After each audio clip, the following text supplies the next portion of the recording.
ครับกับสวัสดีครับเพื่อนๆพ่อแม่พี่น้องFCที่เคารพรักทุกท่านนะครับมารับมื้อนี้นะครับก็เป็นงานเพลบ้านโคกองนะครับอยู่ที่วัดโคกองบ้านหนองบัวบานนะครับ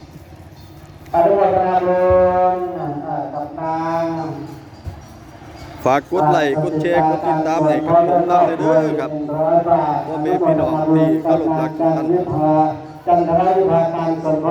ตอนนี้เพิ่นใส่เครื่องเสียงดังแฮงครับ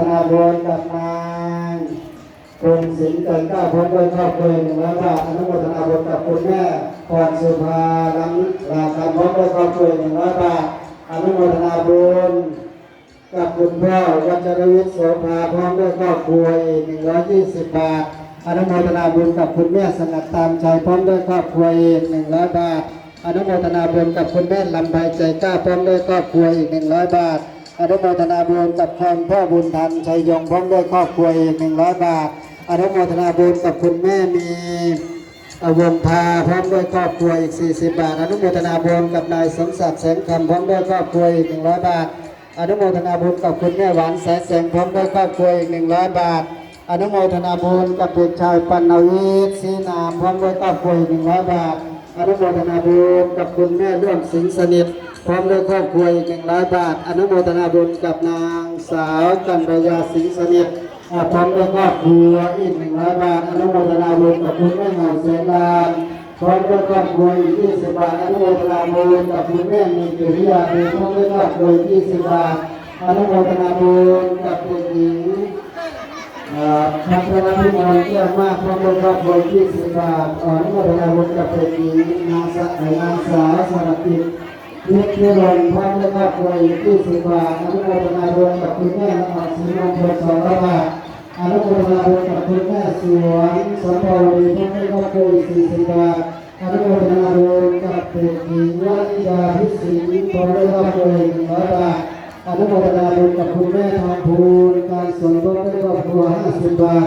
อนุโมทนาบุญกับคุณเด็กหญิงบำพิชยามักตึงพร้อมด้วยครอบครัว100 บาทอนุโมทนาบุญกับคุณพ่อที่บำเลิศ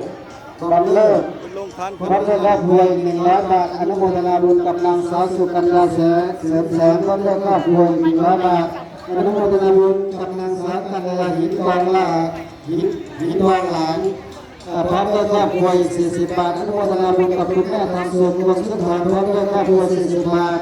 ขออนุโมทนาบุญกับคุณแม่รับประทานส่วนพร้อมด้วยครอบครัว100 บาทอนุโมทนาบุญกับสนองตัวนันทาพร้อมด้วยครอบครัวน้ำดื่มวานพัฒน์500 บาทก็ขอประกาศอนุโมทนาบุญอนุโมทนาบุญกับคุณแม่นาลีประดาสุขพร้อมด้วยครอบครัว100 บาทอนุโมทนาบุญกับคุณพ่อเสือหลักพร้อมด้วยครอบครัว50 บาทอนุโมทนาบุญกับนางสาวสมวรหาดีพร้อมด้วยครอบครัว100 บาทอนุโมทนาบุญกับคุณแม่สีแก้วสีโสภาพร้อมด้วยครอบครัว100 บาทอนุโมทนาบุญกับนางนภัสเป็นนางพร้อมด้วยครอบครัว100ขอประกาศอนุโมทนาทุกคนทุกคนในวันนี้ที่ทุกท่านทุกคนได้ปฏิบัติการในการทำงานในบ้านในวันนี้ขอเป็นเจริญมากเจริญดีเจริญสีเจริญวัยที่ประสบทางก็ที่จะรู้หน่อยนี้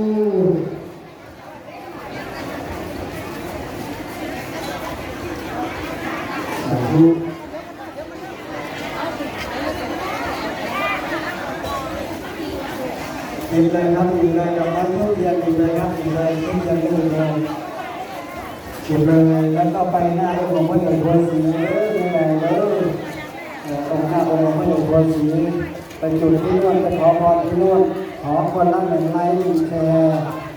ขอคนละ1 ไลค์แชร์เลยบอกทางก็ได้บอกทางก็ได้บางคนไม่เคยไปบางคนเคยไปที่เหนือด้วยนะที่เหนือก็ขอให้ตั้งนาขอพระพุทธเจ้ารู้นั่งที่รับรองของพระพุทธเจ้า